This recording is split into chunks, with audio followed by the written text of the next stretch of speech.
రక్షకుడా నా ప్రాణ స్నేహితుడా యేసు రక్షకుడా నా ప్రాణ స్నేహితుడా జ్ఞానులు ఆరాధించిరయా నిన్ను కరుణగల యేసువా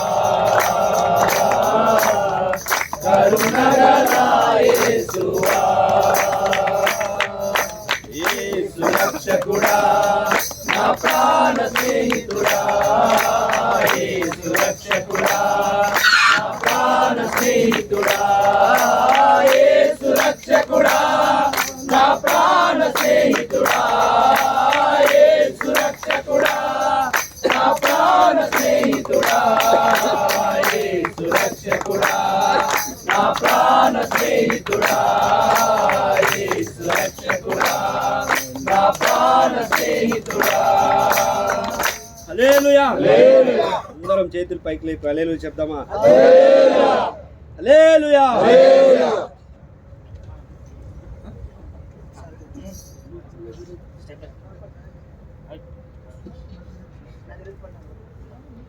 నజరేతు పట్నాన నాగమల్లె ధర్మిలో యోసేపు మరియమ్మ నాగమల్లె ధర్మిలో నజరేతు పట్నాన నాగమల్లె ధరణిలో యోసేపు మరియమ్మ నాగమల్లె ధరణిలో హల్లెలూయా హల్లెలూయా హల్లెలూయా హల్లెలూయా హల్లెలూయా హల్లెలూయా హల్లెలూయా హల్లెలూయా. మేము వెళ్ళి చూసినాము స్వామి యేసునాథుని మేము వెళ్ళి చూసినాము స్వామి యేసునాథుని ప్రేమ మొక్కి వచ్చినాము మామలంబులలరగా ప్రేమ మొక్కి వచ్చినాము మామలంబులలరగా బెత్లెహేము పురములోన బీద కన్య మరియకు బెత్లెహేము పురములోన బీద కన్య మరియకు పేదగాను రూపు దాల్చి వెలిసే పశుల పాకలో పేదగాను రూపు దాల్చి వెలిసే పశుల పాకలో వేదవద్రవారి కన్యా మరియమ్మ ప్రేమ గల యేసు తల్లి మరియమ్మ ప్రేమ గల యేసు తల్లి పేరెళ్ళిన దేవదేవుడే యేసయ్య ప్రేమ గల అవతారం పేరెళ్ళిన దేవదేవుడే యేసయ్య ప్రేమ గల అవతారం స్వర్గ ద్వారాలు తెరచిరి యేసయ్య స్వర్గరాజు పుట్టగానే యేసయ్య స్వర్గరాజు పుట్టగానే స్వర్గున దూతలు వచ్చిరి యేసయ్య చక్కని పాటలు పాడిరి స్వర్గున దూతలు వచ్చిరి యేసయ్య చక్కని పాటలు పాడిరి నువ్వోయే దారిలో యెరూషలేం గుడికాడ నువ్వోయే దారిలో యెరూషలేం గుడికాడ అచ్చం మల్లె పూల తోట యేసయ్య అచ్చం మల్లె పూల తోట యేసయ్య దొడ్డు బైబిల్ను దోసెట్లో పెట్టుకొని దొడ్డు బైబిల్ను దోసెట్లో పెట్టుకొని గోరవలే బయలెల్లినాడే యేసయ్య గోరవలే బయలెల్లినాడే యేసయ్య రాజులకు రాజు కోటన్నయ్య రాజులకు రాజు కోటన్నయ్య రారే చూడా మనం మెల్లుదామన్నయ్య రారే చూడా మనం మెల్లుదామన్నయ్య కారణం చూసి తూర్పు జ్ఞానులన్నయ్య కారణం చూసి తూర్పు జ్ఞానులన్నయ్య తరలినారే మన్నయ్య తరలినారే మన్నయ్య పోదామురన్నా చూడా పదరా పోదామురన్నా పదరా పోదామురన్నా శ్రీయేసుని చూడా పదరా పోదామురన్నా శ్రీయేసు సన్ననట లోకరక్షకుడట శ్రీయే సన్ననట లోకరక్షకుడట లోకులందరికయో ఏకరక్షకుడట లోకులందరికయో ఏకరక్షకుడట పదరా పదరా పోదామురన్నా శ్రీయేసుని చూడ పదరా పోదామురన్నా పోదామురన్నా శ్రీయేసుని చూడ పదరా పోదామురన్నా హల్లెలూయా. పాట పాడితే రాగాలు వెళ్తారు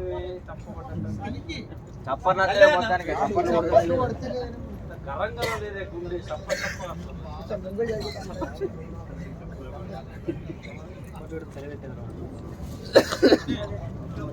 దేవునికి స్తోత్రం. హల్లెలూయా హల్లెలూయా హల్లెలూయా.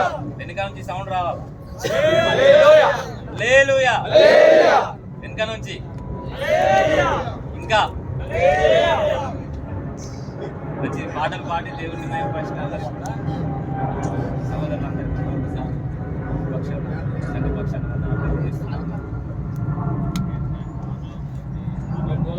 కొద్దిసేపు మనము యేసు ప్రభువుని గురించినటువంటి లేఖనాలు, యేసు ప్రభు యొక్క జననం గురించిన లేఖనాలు మన బైబిల్లో రాయబడి ఉన్నాయి కాబట్టి కొద్దిసేపు వాక్య పఠనం జరుగుతుందాం. మొదటగా మత్తయి సువార్త 1వ అధ్యాయము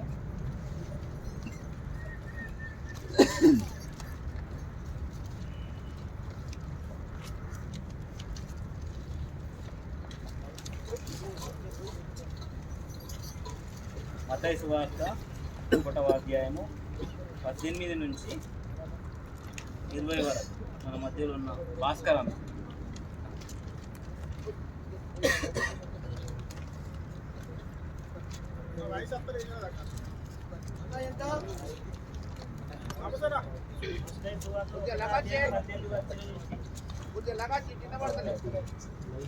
వాక్య పఠనము.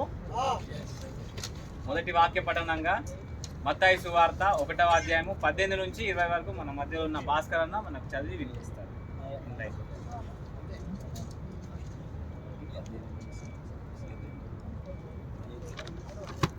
యేసుక్రీస్తు జనన మీద పెట్టనగా ఆయన తల్లి అయిన మరియ యోసేపునకు ప్రదానం చేయబడిన తర్వాత వారేకము కాకమునుకు ఆమె పరిశుద్ధాత్మ వలన గర్భవతిగా ఉండెను. ఆమె భర్త అయిన యోసేపు నీతిమంతుడై ఉండి ఆమెను అవమానపరచనొల్లక రహస్యముగా ఆమెను విడనాడ ఉద్దేశించేది. అతడు ఈ సంగతులను గూర్చి ఆలోచించుకొనుచుండగా ఇదిగో ప్రభువు దూత స్వప్నమందు అతనికి ప్రత్యక్షమై, దావీదు కుమారుడైన యోసేపు, నీ భార్య అయిన మరియను చేర్చుకొనుటకు భయపడకుము, ఆమె గర్భము ధరించినది, పరిశుద్ధాత్మ వలన కలిగినది. అలాగే 2వ వాక్య పట్టణంగా అదే మత్తయి సువార్త 1వ అధ్యాయము 21 నుంచి 25 వరకు మన మధ్యలో ఉన్న పురుషుత్వ మన అజీజిక చదివి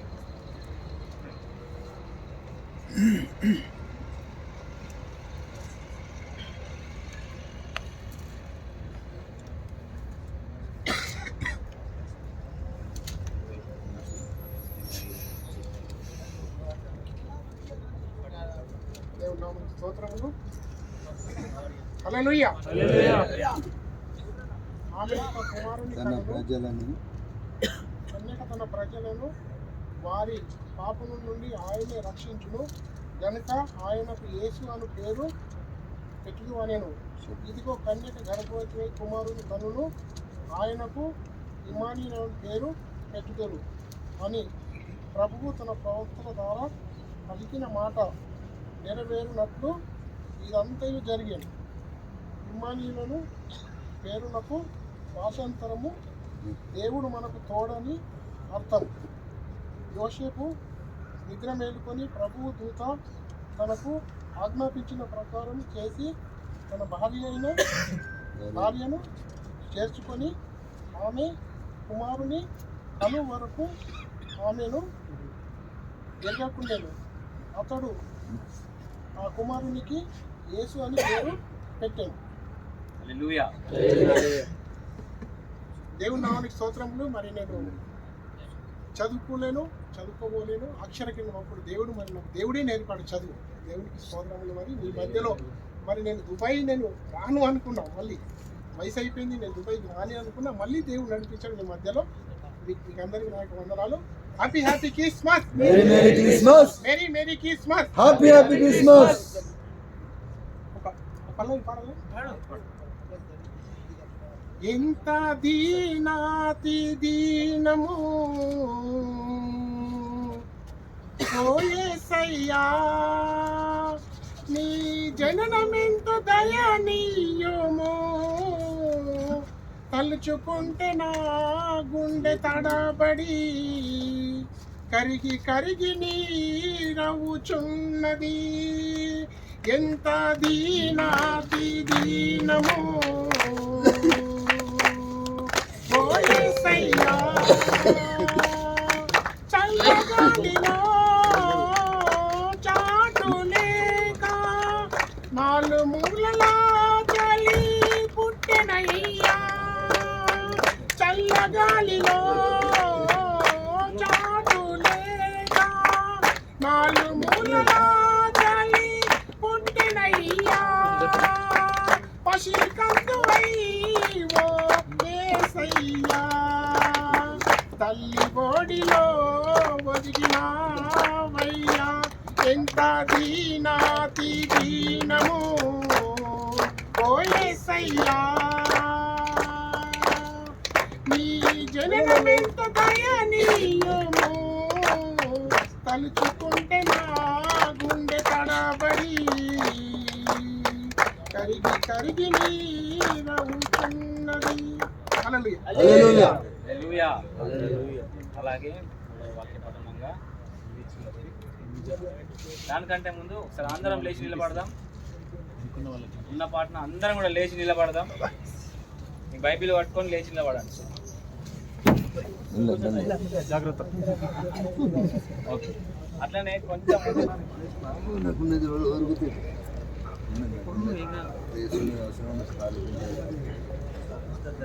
బాబు ఇంకా కూడా కూర్చోవచ్చు. కొద్దిగా రావడానికి పోవడానికి స్పేస్ ఇచ్చే పెడితే ఇక్కడ కూర్చోవచ్చు. 4 కూర్చుంటారు ఇక్కడ. ఎన్నుకునే వాళ్ళు ముందుకు రండి. రండి ముంగడికి రండి. సరే, ఓకే, రైట్. మంచిది. 3వ వాక్య పఠనంగా లూకా సువార్త 2వ అధ్యాయము 1 నుంచి 7 వచనాలు.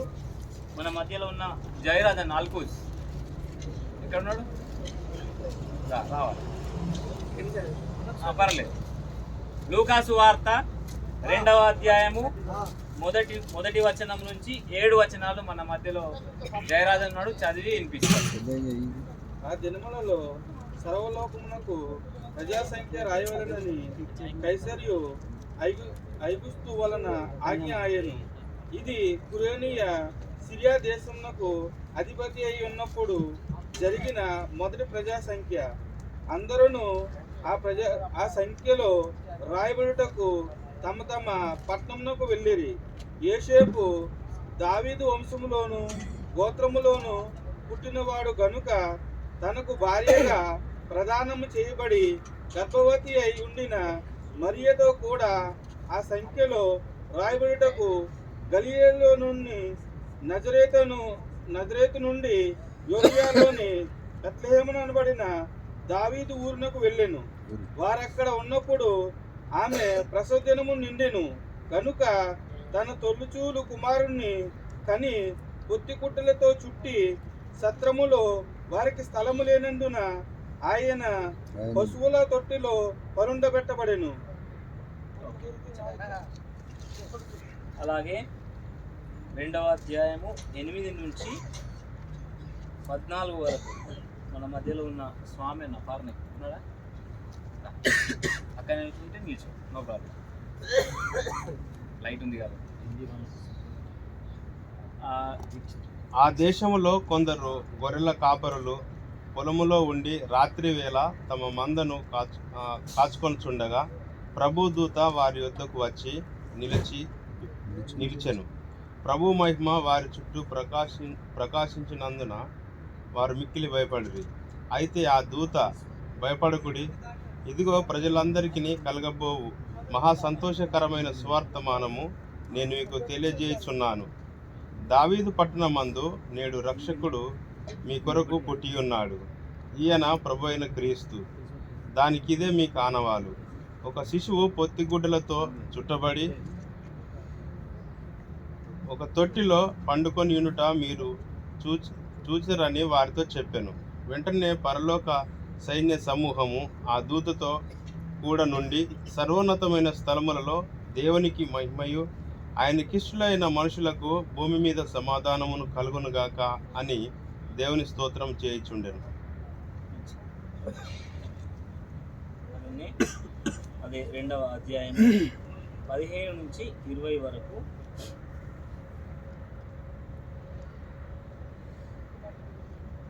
భిన్న వచ్చి చదివిస్తుంది. భిన్న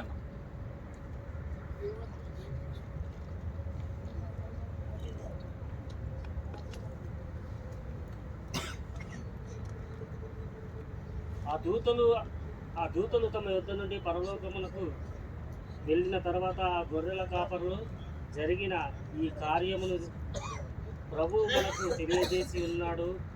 మనము బెత్లెహేమునకు వెళ్ళి చూద్దాము రండని ఒకనితో ఒకడు చెప్పుకొని త్వరగా వెళ్ళి మరియను యోసేపును తొట్టిలో పండుకొని ఉన్న శిశువును చూసిరి. వారు చూసి ఈ శిశువును గూర్చి తమతో చెప్పబడిన మాటలు ప్రచురం చేసిరి. గొర్రెల కాపరులు తమతో చెప్పిన సంగతులను గురించి విన్నవారును మిక్కిలి ఆశ్చర్యపడిరి. అయితే మరియ ఆ మాటలన్నీ తన హృదయములో తలపోసుకొనుచు భద్రం చేసుకొనెను. అంతటా ఆ గొర్రెల కాపరులు తమతో చెప్పబడినట్టుగా తాము విన్నవాటిని కన్నవాటిని గూర్చి దేవుని మహిమపరచుతూ స్తోత్రం చేయుచు తిరిగి వెళ్ళారు. హల్లెలూయా హల్లెలూయా హల్లెలూయా. అలాగే యెషయా గ్రంథము 9వ అధ్యాయము 6వ వచనం మన మధ్యలో ఉన్న సత్యమన్న చదివి సంతోష్ ప్రణీత్. యెషయా గ్రంథము 9వ అధ్యాయము 6వ వచనం. యెషయా గ్రంథము 9వ అధ్యాయము 6వ వచనం. ఏలైనగా మనకు శిశువు పుట్టెను, మనకు కుమారుడు అనుగ్రహింపబడింది. ఆయన భుజం మీద రాజ్యభారముండును. ఆశ్చర్యకరుడు, ఆలోచనకర్త, బలవంతుడైన దేవుడు, నిత్యుడగు తండ్రి, సమాధానకర్తయగు అధిపతి అని అతనికి పేరు పెట్టబడు. అలాగే యెషయా గ్రంథము 7వ అధ్యాయము 14వ వచనం.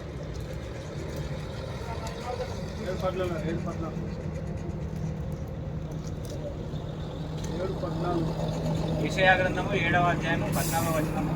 యాకోబు.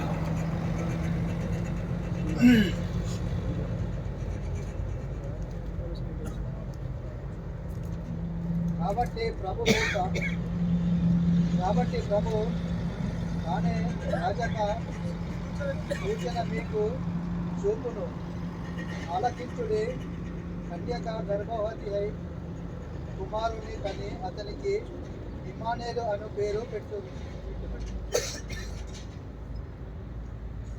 అలాగే మీకా గ్రంథము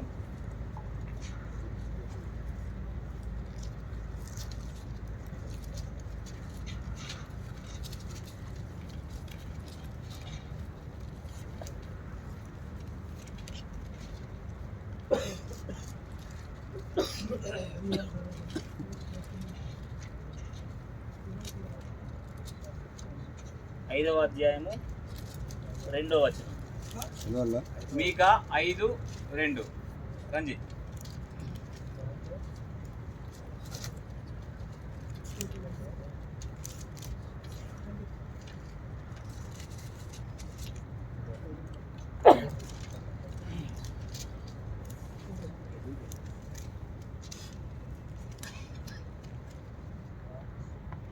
బెత్లెహేము ఎఫ్రాతా యూదయ వారి కుటుంబములో నీవు స్వల్ప గ్రామమైనను నా కొరకు ఇశ్రాయేలీయులను ఏలబోవాడు నీలో నుండి వచ్చును. పురాతన కాలం మొదలుకొని శాశ్వత కాలము ఆయన ప్రత్యక్షమగు చుండెను. కాబట్టి ఇంతవరకు మనం అందరం కూడా తెలుగులో విన్నాం. మన మధ్యలో హిందీ సహోదరులు కూడా ఉన్నారు కాబట్టి దీప్ చంద్ భాయ్ కిధర్ है? आओ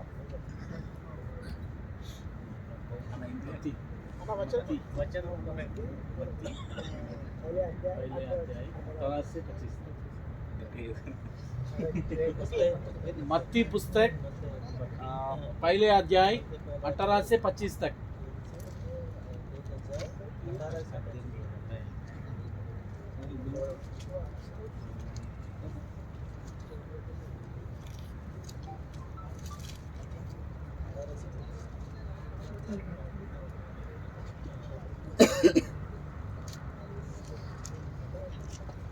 राइट चाहिए? रविशंकर भाई आया? रविशंकर यीशु मसीह का जन्म इस प्रकार से हुआ कि जब उसकी माता मरियम की मंगनी यूसुफ के साथ हो गई तो उसके इकट्ठे होने से पहले ही वह पवित्र आत्मा की ओर से गर्भवती पाई गई। अतः उसके पति यूसुफ ने जो धर्मी था और उसे बदनाम करना नहीं चाहता था, उसे चुपके से त्याग देने का विचार किया। जब वह उन बातों के सोच ही में था तो प्रभु का स्वर्गदूत उसे स्वप्न में दिखाई देकर कहने लगा, हे यूसुफ, दाऊद की संतान, तू अपनी पत्नी मरियम को अपने यहाँ ले आने से मत डर, क्योंकि जो उसके गर्भ में है वह पवित्र आत्मा की ओर से है। वह पुत्र जन्मेगी और तू उसका नाम यूसुफ रखना, क्योंकि वह अपने लोगों का उनके पापों से उद्धार करेगा।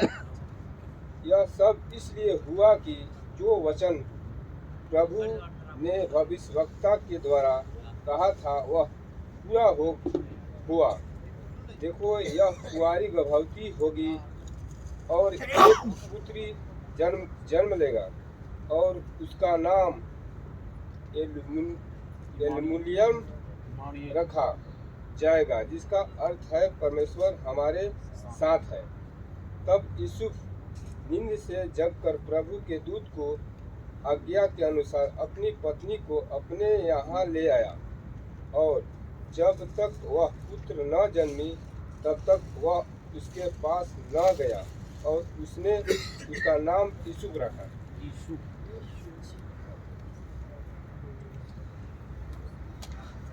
హల్లెలూయా హల్లెలూయా. తెలుగులో పాటలు పాడినాం, తెలుగులో వాక్య పఠనం అయిపోయింది, కానీ హిందీలో ఒక్క పాట కూడా మనం పాడలేదు.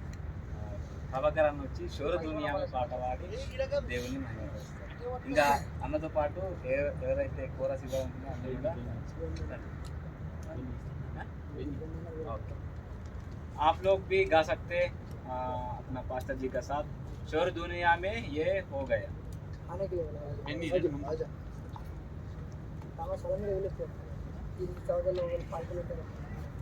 अभिषेक भाई आप लोग भी गा सकते हैं शोर दुनिया में। आ जाओ, आगे आ जाओ। हाँ मनोज भाई आ जाओ, आ जाओ। मनोज भाई आया, दीपचंद आ जाओ, सतीश भाई आ जाओ।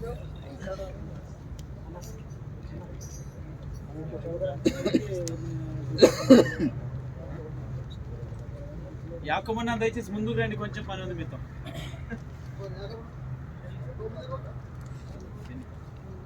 छोरू दुनिया में आ गया, शोरू दुनिया में हो गया, आज फैला आज फैला आज फैला मसीह हो गया, आज फैला मसीह हो गया।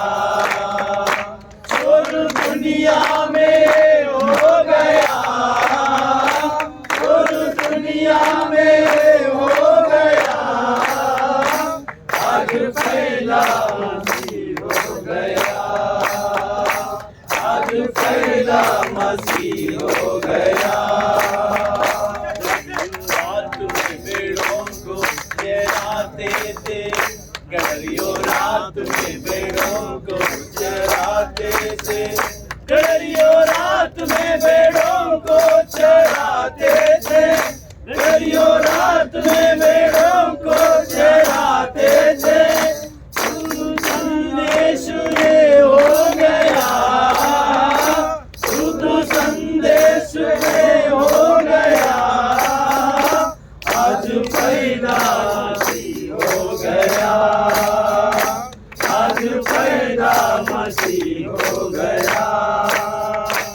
और दुनिया में ये हो गया, और दुनिया में ये हो गया, आज पैदा मसीह हो गया, आज पैदा मसीह हो गया। Hallelujah, hallelujah.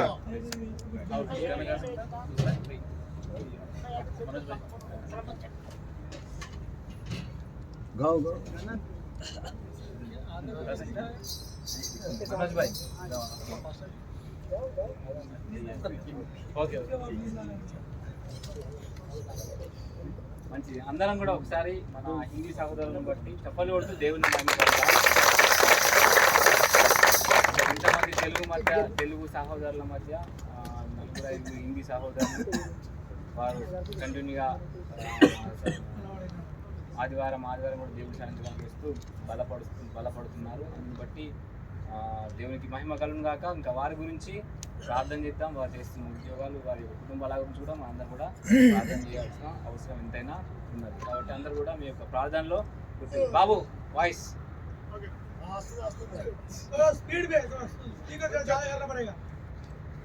రైట్. సరే, ఇంతవరకు మనం పాటలు పాడి దేవుని మహిమపరచాము. వాక్య పట్టణాలు కూడా లేఖన భాగాల్లో ఉన్న వాక్య భాగాలు కూడా మనం చదువుకున్నాము. ఇప్పుడు కొద్దిసేపు మనము దేవుని యొక్క వాక్యాన్ని విందాం. మన మధ్యలో దైవ సేవకులు ఉన్నారు. దానికంటే ముందు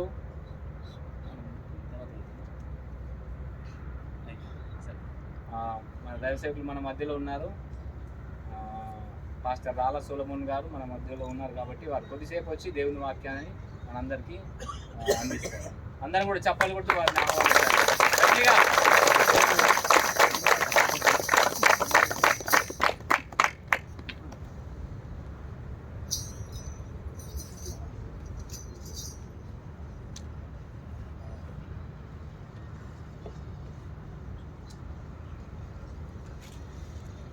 ప్రైజ్ ద లార్డ్. హల్లెలూయా. మన ప్రభువును రక్షకుడైన యేసుక్రీస్తు వారి పుణ్యనామములో ఆయన జన్మదిన సందర్భంగా కూడుకున్న ఈ 2024 ఈ రాత్రి క్రిస్మస్ యొక్క సందర్భంగా కూడిన మీ అందరికీ మరియు అల్కోసు మరి జబలాలి సోనాపూర్ ఈ యొక్క తెలుగు క్రైస్తవ స్వార్థ సంఘం సోనాపూర్ బిడ్డలందరికీ మరి ఆయా ప్రాంతాలు ఆంధ్రప్రదేశ్ నుంచి వచ్చిన జనులు మీ అందరికీ కూడా ప్రభు మరి క్రిస్మస్ నూతన సంవత్సరం యొక్క శుభములు మీకు తెలియజేస్తూ మరొకసారి మరి మీకందరికీ నా శుభవచనాలు తెలియజేస్తూ ఆ వాక్య పట్టణంలోకి మనం వెళ్దాం. మీకందరికీ నా నిండు వందనాలు. Happy happy Christmas, merry merry Christmas, happy Christmas. బోలో క్రీస్తు మహారాజుకి జై. మంచిది ప్రియులారా, మరొకసారి ఈ క్రిస్మస్ పండుగను దాదాపుగా అంటే యేసు ప్రభుల వారి లోకానికి వచ్చిన ఈ 2024 సంవత్సరం వరకు కూడా మనము జరుపుకుంటూ ఉన్నాం. మన పితరులు జరుపుకున్నారు, చరిత్రపరంగా వాళ్ళు కూడా కొనసాగించారు. ఇప్పుడు మనం కూడా కొనసాగిస్తున్నాం. ఈ 2024లో దేవుడు మనకిచ్చిన అవకాశాన్ని బట్టి. అయితే ప్రతి పండుగకు ఒక ప్రత్యేకత, ఒక విశిష్టత ఉంటుంది. పండగ అని అంటే మానవ జాతిలో ఒక ప్రదేశంలోను, ఒక ప్రాంతంలోను, ఒక జాతిలోను, ఒక దేశంలోను జరిగినటువంటి ఒక ప్రత్యేకత, మానవ జాతికి ఏదన్నా మేలు జరిగితే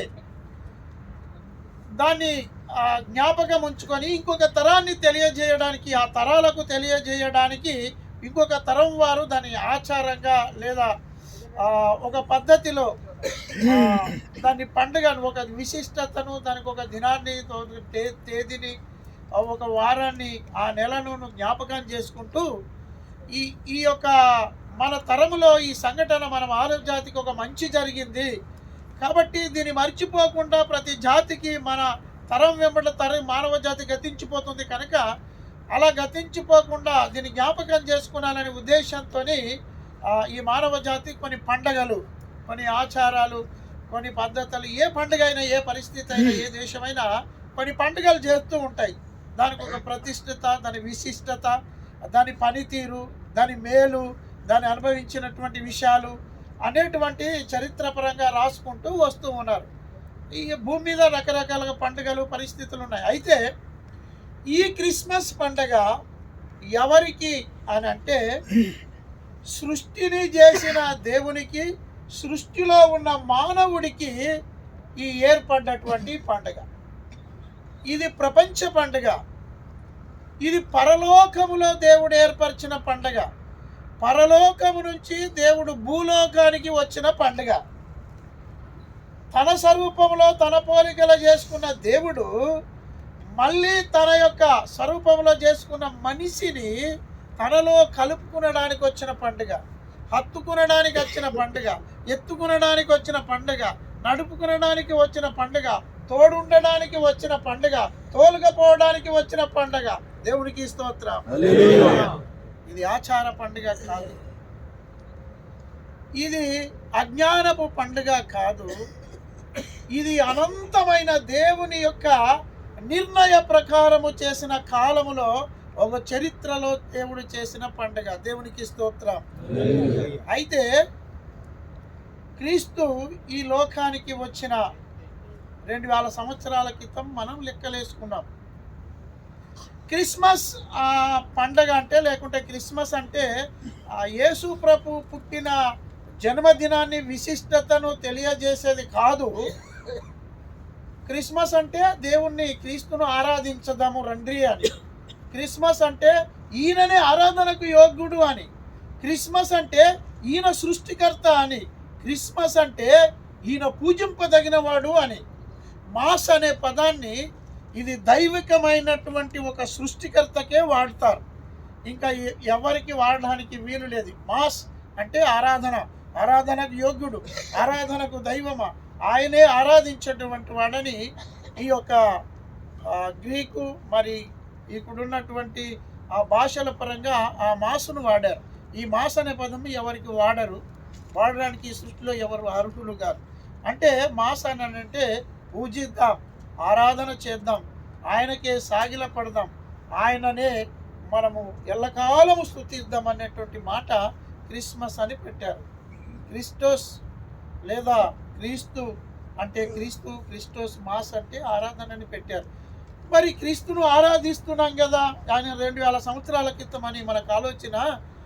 మరి ఆరాధించడానికి ఈయనలో ప్రత్యేకం ఏంటంటే, ఇదిగో ఈయన ఆరాధించడానికి పరలోకమున్న దేవుడు, అర్హుడు, యోగుడు, సర్వాధికారి, సైన్యములకు అధిపతి అయిన యెహోవా మాటతో సర్వాన్ని చేసి, మట్టితో మనిషిని చేసి, జీవాత్మ ఊది వెలుగైన వాడు, వెలుగుతున్నవాడు, లోకాన్ని వెలిగించిన వాడు, లోకములోకి వచ్చి చీకటిలో ఉన్నవాడిని వెలిగించడానికి వచ్చిన దేవుడు ఈ భూలోకానికి వచ్చినటువంటి పండుగను చేసుకుంటున్న సందర్భంగా ఈయనను ఆరాధిద్దాము రంటని చేసుకున్నటువంటి పండుగ.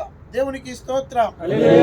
అయితే యేసు ప్రభుల వారు పుట్టిండు అని మనం అంటాము, కానీ ఆయన ఉన్నవాడు వచ్చిండు. పుట్టిండు అని అంటే మనకు ఒక చరిత్ర తెలడానికి మరియమ్మ గర్భంలో పుట్టిండు అనేది అది వాస్తవమైన, కానీ పుట్టకన్నా ముందు లేడని చెప్పడానికి లేదు. ఏ వ్యక్తి అయినా పుట్టకన్నా ముందు లేడు, చరిత్ర ఉండదు. పుట్టకన్నా ముందు అతని చరిత్ర ఉండదు. లేదా నేను పుట్టకన్నా ముందు ఫలానా ఎక్కడ ఉంటి అని ఎవడు ఇప్పటిదాకా చెప్పలేడు, వాడికి సాధ్యం కాదు. కాబట్టి యేసు ప్రభుల వారు పుట్టిండు అనడానికి మనం అనుకున్నట్టు మనం పుట్టినాక వచ్చి పుట్టినాక ఈ సంగతులు చెప్పినట్టు కాదు. ఆయన పుట్టుకను ఇగో ఇక్కడ పుట్టాడని చెప్పుకుంటాను, కానీ ఆయన పుట్టక ముందు లేనివాడని కాదు, ఆయన పుట్టక ముందే ఉన్నాడు. దేవునికి స్తోత్రాలు. ఆయన ఈ లోకానికి రావడానికి తాను నిర్ణయించిన కాలములోనే, దైవ కాలములోనే వచ్చాడు. ఇప్పుడు మనము పరలోకము, భూలోకము, దైవత్వము, మానవత్వము, దైవకాలము, మానవ కాలం, ఈ పరిధిలోకి తీసుకుంటేనే వారికి పండుగ. ఇప్పుడు సృష్టికర్తను నేను నమ్మలేనంటే వారికి కాదు ఈ పండుగ. యేసు ప్రభును నేను అంగీకరించానంటే వారికి కాదు ఈ పండుగ. యేసు ప్రభు మాకు అవసరం లేదు అని అంటే వారికి కాదు ఈ పండుగ. యేసు ప్రభుని ఎవరైతే తెలుసుకొని అంగీకరించి ఈ ప్రభువు నాకు రక్షకుడు, ఈయన నాకు కావాలి, ఈయనలో నేను వెలుగుతాను, నా చీకటి తొలగిపోతుంది, సృష్టికర్త ఈయనే అనుకుని హృదయాన్ని తెరిచిన వారికి ఈ రోజే పండగ. దేవునికి స్తోత్రం. ఆ పండుగ మనం వెలుగుతే, నిండుగా వెలుగుతే పండగ, సంబరాలు. అయితే యేసు ప్రభుల వారు ఎప్పటివాడు అని అంటే ఎప్పుడు ఉన్నవాడు. మనం పేరు పెట్టుకున్నాం, యేసు అని పిలుచుకొని అన్నాడు, కానీ సృష్టికర్తకు ఎవడికి పేరు పెట్టడానికి వీలు లేదు, ఎవడి తరము కాదు ఆయన పేరు పెట్టి పిలుచుకునడానికి. మానవ జాతి అంతా పేర్లు పెట్టి పిలుచుకుంటున్నాం కాబట్టి మేమేమని పిలుచుకోవాలంటే ఇంకో యేసు అని పిలుచుకోరు అన్నారు దేవదూతలు. మరి పిలుచుడు మనకు అలవాటైంది కదా, ఏదైనా ఒక పేరు ఉండాలి. పేరు లేని మనిషి ఉండాలి, పురుషత్వం ఉండాలా, పేరు లేని మనిషి అంటే ఆ విలువనే లేదు. కాబట్టి మానవ జాతికి అంతా పెరుగుతూ ఉన్నప్పుడు పేర్లు పెట్టుకున్నాం. మరి ఈయన ఎవరు అని అంటే ఈయన యేసు అని పిలుచుకుంటారు అన్నాడు. యేసు అని అంటే రక్షకుడు, ఆయన కార్యాన్ని బట్టి ఆయన చేయడానికి వచ్చిన రక్షణ కోసం వచ్చాడు కాబట్టి ఆ రక్షకుడే అని పిలుచుకుంటారని చెప్పారు దేవదూతలు, దేవుడు కూడా. కానీ దేవునికి పేరు పెడతానంటే మళ్ళీ ఇంకొక దేవుడు ఉన్నాడా? ఉండాల్సి వస్తుంది. మొదటి దేవుడు, రెండో దేవుడు, మూడో దేవుడు అవుతుంది కదా. మరి తండ్రి కుమార మూడో దేవుడు కాదు, ఆయన ఏకత్వములో బహుళత్వములో రెండో వ్యక్తిగా ఉన్న యేసే వచ్చాడు. దేవునికి స్తోత్రం. అయితే మోషే గారు కూడా అన్నాడు, అయ్యా మరి అద్భుతాలు ఆశ్చర్యకార్యాలు చెప్తున్నావు, నీ పేరు చెప్పాలా, లోకంకు పేర్లు అడుగుతున్నారు, అందరూ అడుగుతారు మీ పేరేంది, మీ గోత్రం ఏంది, మీ ఊరేంది, మీ మతం ఏంది, మీ కులం ఏంది, నీది ఏ దేవుడు అని అడుగుతారు కదా, కుల దైవం ఏంది అని. అట్లనే మరి నేను చెప్పాలని అంటే దేవుడు ఏమన్నాడంటే అవి నాకు అనవసరము, అది లేదు, నా దృష్టిలో లేదు, నేను ఉన్నవాడను అనువాడను అని చెప్పు అన్నాడు. ఇంకా ఆయన పేరు ఉందా అందులో? ఉన్నవాడు అనువాడు అంటే పేరు ఉందా? దేవునికి పేరు పెట్టగలమా? దేవునికి పేరు పెట్టాలంటే ఇంకో దేవుడు ఉండాలి పిలుచుకోవడానికి, అంతేనా కదా. చిన్నోడు పెద్దోడని ఇద్దరు ఉంటే ఆడు చిన్నోడు పెద్దోడని పిలుస్తాం, దేవుడికి అలా లేదు. ఎందుకు అని అంటే ఈ పేరును పెట్టి పిలుచుకొని. ఎవరు అని అంటే రక్షకుడు క్రీస్తు. ఎక్కడికి వెళ్ళి వచ్చాడు? పైనుంచి వచ్చిన వాడు, అభిషక్తుడు అని పిలుచుకుంటానని చెప్పాడు. దేవునికి స్తోత్రం. ఈ సృష్టికర్త మానవ జాతికి ఎందుకు వచ్చాడు అని అంటే ఏదో ఆయన 2000 సంవత్సరాల క్రితం వచ్చి దేవుడు కాలేదు. దేవుడు అని అంటే సృష్టి కన్నా ముందుంటేనే దేవుడు అవుతాడు. సృష్టికర్త అయితేనే సృష్టి లేనప్పుడు సృష్టించేస్తేనే దేవుడు అవుతాడు. మన దృష్టిలో దేవుని పెట్టుకొని మనం ఈ విధంగా అనుకుంటే దేవుడు ఆయన సృష్టిలో ఉన్నాడు కాబట్టి ఆయన అన్నాడు. మోషేకి ఏమని చెప్పాడు? నేను ఉన్నవాడను అనువాడను అని చెప్పాడు. అయితే వాళ్ళు చాలామంది అడిగారు, నేను వెలుగును వెలిగించడానికి వచ్చాను, మిమ్మల్ని మళ్ళా మీతో ఉండడానికి వచ్చాను, ఇమ్మానుయేలు పేరు పెట్టుకుంటామని చెప్పారు కదా. ఇమ్మానుయేలు అంటే తోడుగా ఉండడానికి. ఇప్పటిదాకా తోడుగా లేవంటే చెయ్యి విడిచిపెట్టేసినా ఇప్పుడు తోడుగా ఉంటానని ఆ పేరు ఇమ్మానుయేలు అని భాషాంతరమున దేవుడు మనకు తోడని అర్థము ఈ భాషను. ఎందుకు అంటే నువ్వు మొదటి తోడు పోయింది. ఏ తోడు? ఆదాముతో నీ రోజున్న తోడు వీగిపోయింది, దూరమైంది. మళ్ళా దేవుడు ప్రవక్తలతో మాట్లాడి వస్తానన్నాడు. వస్తానన్న తర్వాత 400 సంవత్సరాలు మాట్లాడాడు. మళ్ళా అప్పుడు ఏమన్నాడంటే నేను మీకు తోడుగా ఉండడానికి వస్తున్నా అన్నాడు. దేవునికి స్తోత్రం. అందుకే ఇమ్మానుయేలుని పిలుచుకొని నేను వస్తున్నా, మీ తోడుగా ఉండి మీతో నేను నడుచున్నాడు. తోడుగా ఉన్నవాడు తోడుగా వచ్చాడు. 2000 సంవత్సరాల క్రితం వచ్చాడు. 33.5 సంవత్సరాలు ఉన్నాడు, ఈ భూమి మీద నడిచాడు. శిష్యులతో చెప్పాడు, సదాకాలము నేను మీతోని ఉంటాను. ఉంటానన్నాడు, ఉంటున్నాడు, ఉండబోతున్నాడు. ఉండవాడితోని మనం ఉండబోతున్నాం కనుక నిండుగా పండుగ చేస్తున్నాం. దేవునికి స్తోత్రం. ఇది ఆచార పండుగ కాదు, ఇది అజ్ఞానపు పండుగ కాదు, ఇది నమ్మని వారికి కాదు, ఇది శాస్త్రపరమైనటువంటి నమ్మకం కాదు, ఇది శాస్త్రాజ్ఞుల కోసం కాదు, ఇది తత్వజ్ఞానుల కోసం కాదు. శాస్త్రము తెలిసిన, శాస్త్రవేత్తమైన, తత్వజ్ఞానము తెలిసిన నువ్వు క్రీస్తును ఒకవేళ అంగీకరించకపోతే నీలో ఉన్న చీకటే కానీ నువ్వు వెలుగు కావు. అందుకే క్రీస్తు ఎందుకు వచ్చారంటే నేను మిమ్మల్ని వెలిగించడానికి వచ్చాను. ఏమైంది సార్ అంటే మా దీపం ఒకప్పుడు ఆరిపోయింది. మీ దీపం ఒకప్పుడు ఆరిపోయింది. ఎప్పుడు ఆరిపోయిందంటే మీరే ఆర్పగొట్టుకున్నారు. ఏదైనా తోటలో ఆర్పగొట్టుకున్నారు, కచ్చడాలు దొడుకున్నారు, పరిస్థితి అయిపోయింది, మీరంతా చీకటి అయిపోయారు. కాబట్టి నేను వెలిగించడానికి వచ్చాను. ఎఫెసీయులకు రాసిన పత్రిక 5వ అధ్యాయం 8వ వచనంలో కూడా పౌలు ఆ విషయాన్ని తెలియజేశాడు. 5:8 వాళ్ళకు చదివితే మరి తొందరగా, ఇంకా సేవకులు ఉన్నారు మాట్లాడతారు. 5వ అధ్యాయం ఎఫెసీయులకు రాసిన పత్రిక 5వ అధ్యాయం 8వ వచనం. మీరు పూర్వమందు చీకటి అయి ఉంటిరి, ఇప్పుడైతే ప్రభువునందు వెలుగై ఉన్నారు. నిన్న ఇదంతా చీకటి ఉండే, ఇప్పుడు 2-3 గంటల ముందు కూడా చీకటి ఉండే, కానీ ఇప్పుడు లైట్లో ఉన్నారు. మీరు ఉన్నారా లేదా? లైట్ వచ్చింది కాబట్టి లైట్లో ఉన్నాం. లైట్ ఆరిపోతే చీకటి అవుతాం. మనలో ఉన్నటువంటి ఆత్మీయత, దేవునితో నడిచే సన్నిధానము తెగిపోయింది కాబట్టి మీతో ఉండడానికి వచ్చాడు. మీలో ఉన్న చీకటి ఉన్నది కాబట్టి వెలిగించడానికి వచ్చాను. మిమ్మల్ని పరలోకానికి తీసుకుపోవడానికి వచ్చాను. నాలో మీరు వెలగాలని వచ్చే చీకటిలో ఉన్నవారు ఛాయలో వాళ్ళు వెలుగును చూశారు, అరుణోదయమును చూశారు. అరుణోదయమైన సూర్యుడిలాగా నీతి సూర్యుడు మనల్ని ఆవరించడానికి వచ్చినాం కాబట్టి మనం పండుగ చేసుకుంటున్నాం. దేవునికి స్తోత్రం. కొలస్సీలకు రాసిన పత్రిక 2వ అధ్యాయము 9వ వచనాన్ని మనం చదువుకొని ముందుకు వెళ్తాం. కొలస్సీలకు రాసిన పత్రిక ఏలయనగా దైవత్వము యొక్క పరిపూర్ణత శరీరముగా క్రీస్తునందు నివసించుచున్నది. దైవత్వానికి మానవత్వానికి జరుగుతున్న ఈ పండగ, పరలోకానికి భూలోకానికి వెలుగుతున్నటువంటి పండగ, పరిశుద్ధుడు పాపి అయిన మానవుడు ఏకమైతున్నటువంటి పండగ. ఏలయనగా దైవత్వము శరీరపరంగా క్రీస్తులో ఆయన బయలుపరుచుకున్నాడు అనడానికే ఆయన శరీరాన్ని ధరించాడు. దేవునికి స్తోత్రం. తన పిల్లలు రక్త మాంసముల గాలవారు అయినందున అతడు తన శరీరాన్ని దాల్చుకొని వచ్చాను. ఇది నియమం, సృష్టి నియమంలో దేవుడు చేసిన నియమం, అంతేగాని ఇది మనకు వ్యతిరేకమైన నియమం కాదు, దైవ నియమం. మానవ జాతికి అందరికీ ఈ విధంగా శరీరాన్ని ధరించి దైవత్వమును నేను అనుభవించి ఆ దైవత్వంలో మానవుడిగా ఉండి రక్తము చిందించి వారిని కడిగి పరిశుద్ధులుగా పరచాలని ఇది దైవ నిర్ణయము. క్రీస్తు యొక్క శరీరములో బయలుపరచడానికే దేవుడు వచ్చాడు. దేవునికి స్తోత్రం. పరిశుద్ధుడైన దేవుడు పాపి అయిన మానవుడు ఎప్పుడు అతకడానికి వీలు లేకుండా ఉన్నది.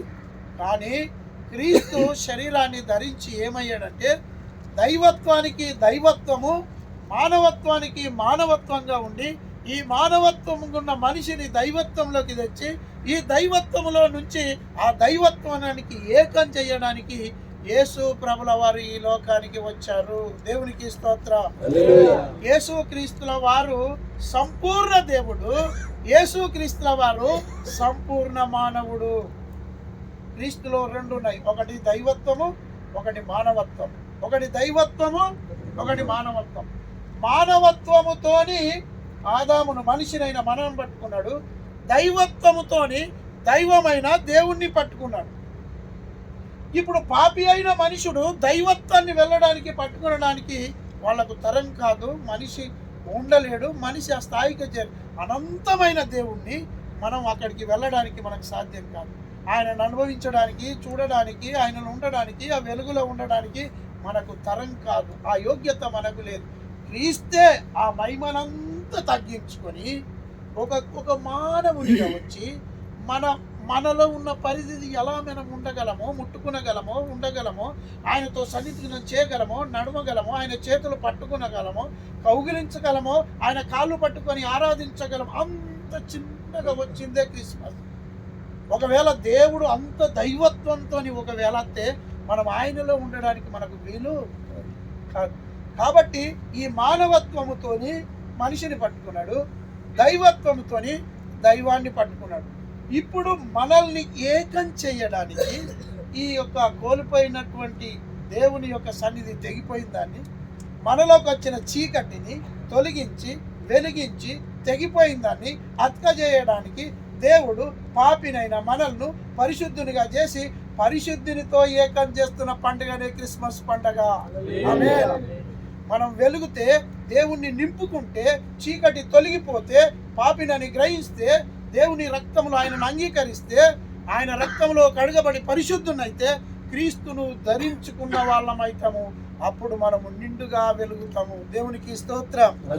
అయితే క్రీస్తుల వారు ఈ యొక్క మానవుణ్ణి దైవత్వంతో రెండుని ఆయన భరించి ఆయన రెండింటిని సమానత్వంతో తీసుకొచ్చాడు. ఎందుకు అని అంటే ఆయన, మీరు చదవరు కదా మీకు 5 నెలలు శాశ్వత కాలం నుంచి ఆయన ప్రత్యక్షం అవుతూనే ఉన్నాడు.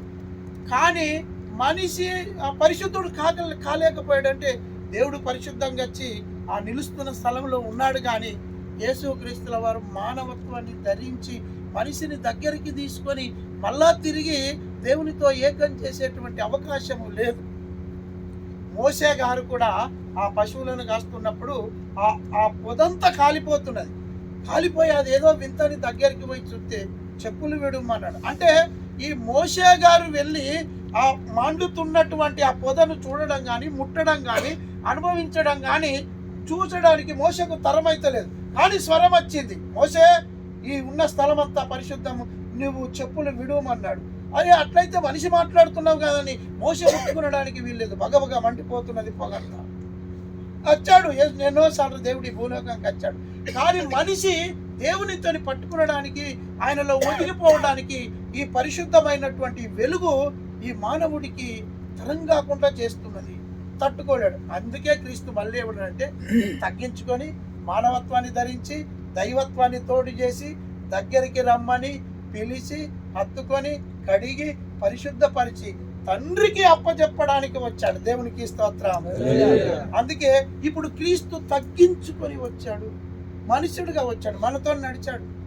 3.5 సంవత్సరాలు భూమి మీద నడిచాడు, మనుషులతో ఉన్నాడు, పాపుల దగ్గరికి వెళ్ళాడు, వాళ్ళను పలకరించాడు, వాళ్ళతోని ఉన్నాడు, వాళ్ళు ఇచ్చిన నీళ్లు తాగాడు, వాళ్ళు ఇచ్చిన అన్నం తిన్నాడు. అంటే మానవత్వం ఉన్నది కనుక ఇది యోగ్యత అయింది. లేకపోతే ఎప్పుడు కూడా దేవునికి ఆ మంటలు అగ్నిలో మనం ఎప్పుడు కూడా సావాసం చేయలేము. ఆ కోల్పోయిందని. అందుకే క్రీస్తు వచ్చాడు. ఇది ఆచార పండుగ కాదు, అజ్ఞాన పండుగ కాదు, ఏదో అనుకోకుండా ఇది చరిత్ర కాదు. దేవుడు నియమించిన నియమ పద్ధతి దైవ జ్ఞానముతో వేసిన కాలము పరిపూర్ణమైనప్పుడు 2000 సంవత్సరాల క్రితం ఈ లోకానికి వచ్చాడు. దేవునికి స్తోత్రం. ఇంతకాలం ప్రభు యొక్క ఆచారాలు పద్ధతులు మనం చేసుకోకుండా ఆత్మీయంగా ఇంకా ప్రభువును ఎవరైతే అంగీకరించలేరో వాళ్ళలో అలాగే చీకటి ఉండిపోతుంది. చీకటి అని అంటే ఆత్మీయ చీకటి, ఆత్మీయ గుడ్డితనం. జ్ఞానము సంపదలు ఉంటాయి, జ్ఞానం ఉంటుంది, శాస్త్రజ్ఞులు అవుతారు, తత్వజ్ఞానులు అవుతారు, సైంటిస్టులు అవుతారు. అయినా ఏమి మనిషిలో ఉన్నటువంటి చీకటి తొలగకపోతే, క్రీస్తును అంగీకరించకపోతే అతడు గుడ్డివాడే, అతడు చీకటిలో ఉన్నవాడే. క్రీస్తును అంగీకరించకపోతే వెలుగులో లేనివాడే, వెలుగులోకి రాలేని వాడే, వెలుగుని చూడని వాడే, వెలుగును అనుభవించని వాడే, పరలోకానికి వెళ్ళని వాడే. దేవునికి స్తోత్రం. అయితే క్రీస్తును అంగీకరిస్తే, క్రీస్తు రక్షకుడు అంటే నీ పాపంపై వెలుగు నీ పరలోకానికి వెళ్ళడానికి సిద్ధం. కాబట్టి మనం వెలిగిన వారం. యేసు ప్రభు మనకు 2 బిరుదులు ఇచ్చాడు. మీరు లోకానికి వెలుగై ఉన్నారు, అది తీసుకుందాం. మీరు లోకానికి ఉప్పు పక్కకు పెడదాం. అంటే పువ్వాడుకున్నప్పుడు కూరని వేసుకుందాం, అది పక్కకు పెడదాం. ఇప్పుడు మనం ఏం తీసుకున్నాలా? మీరు లోకానికి వెలుగై ఉన్నారు అని అంటే ఆత్మీయమైనటువంటి ఆ పాప చీకటి పోయి నువ్వు వెలిగితే ఇంకోళ్ళని వెలిగిస్తావు. దేవునికి స్తోత్రం. నేను వెలిగించడానికి వచ్చాను అన్నాడు. మొట్టమొదటిగా 12 మందిని వెలిగించాడు. ఆ 12 మందిలో ప్రపంచం అంతా వెలిగించారు. ఆ 12 మందిలో నుంచి తోమ భారతదేశానికి వచ్చాడు. ఆ భారతదేశానికి రాబట్టే నువ్వు భారతీయుడవు, నువ్వు కూడా వెలిగావు. దేవునికి స్తోత్రం.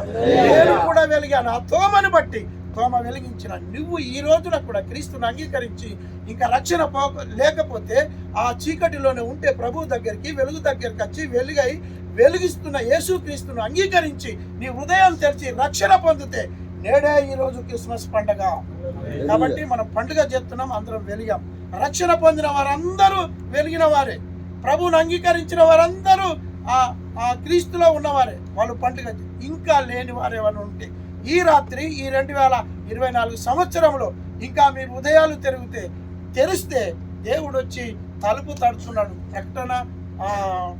ప్రకటన 3:20లో చెప్తున్నాడు. అంటే ఎవరిని బలవంతంగా దేవుడు అడగడు. నువ్వు తలుపు తీస్తే నీ దగ్గరికి వస్తాను, నీ చీకటిని తొలగిస్తాను, నువ్వు అంగీకరిస్తే నిన్ను వెలిగిస్తాను, నువ్వు ఒప్పుకుంటే నీ పాపాన్ని తొలగించి నేను పరిశుద్ధంగా చేస్తాను, నువ్వు నాతో నష్టపట్టే పరలోకానికి తీసుకెళ్తాను. దేవునికి స్తోత్రం. అంత తగ్గించుకొని 2,000 సంవత్సరాల క్రితం వచ్చాడు. కాబట్టి చాలా మంది ప్రయత్నం, నక్షత్రాలు మరి ఇక్కడికి సృష్టి సూచనలు ఇచ్చింది. మరియమ్మ కన్యక గర్భవతి అదొక సూచన వచ్చింది. జ్ఞానులు వచ్చారు, సృష్టి చెప్పింది, చరిత్ర వచ్చారు, చక్రవర్తులు చెప్పారు, మనకు రాసిన మొదటి ప్రజా సంఖ్య ఉన్నది. ఇంకా దాని పక్కపన్న మళ్ళొక సాక్ష్యం చెప్పారు. కురేనియా సిరియా దేశానికి అధిపతి. అంటే కురేనియా అనేటువంటి వాడు సిరియా దేశానికి గవర్నర్ ఉన్నప్పుడు ఈ జరిగిన ప్రజా సంఖ్య అంతా చెప్పారు, చరిత్రలో ఉన్నది. కాబట్టి ఎవరైనా నమ్మినా నమ్మకపోయినా ఇక్కడికి వచ్చిన వారు ప్రభువును అంగీకరించి రక్షణ పొందితే ఇదే రక్షణ దినం. నేడే ప్రభువును అంగీకరించే దినం. ఇదే క్రిస్మస్ పండుగ. ఇదే మనకు సంతోషంగా. మీరు అంగీకరిస్తే, మీరు వెలిగితే, మీరు నిండుగా హృదయాన్ని తెరిస్తే, మీ హృదయాలు నిండితే ఖచ్చితంగా ఇదే క్రిస్మస్ పండుగ. దేవుడు మీ అందరికి ఎవరైనా రక్షణ పొందకపోతే ప్రభువును అంగీకరించండి, చీకటిని తొలగించుకోండి, నిండుగా మన హృదయాలు తెరిచి పండుగ చేద్దాం. అందరం కలిసి క్రీస్తును అనుభవిస్తాం, నింపుకుందాం, అట్టి చీకటిని తొలగించుకుందాం. అటువంటి కృప, దయా, వాత్సల్యం ఇక్కడికి వచ్చిన బిడ్డలకు అందరికీ మనకు దేవుడు అనుగ్రహించి మనందరినీ తన వెలుగుతో నింపును గాక. అంబరానికి గంటేలా సంబరాలతో చాటాలా యేసయ్య పుట్టాడని రక్షింపవచ్చాడని చెప్పలు కొడదాం అందరం. యేసయ్య పుట్టాడని రక్షింపవచ్చాడని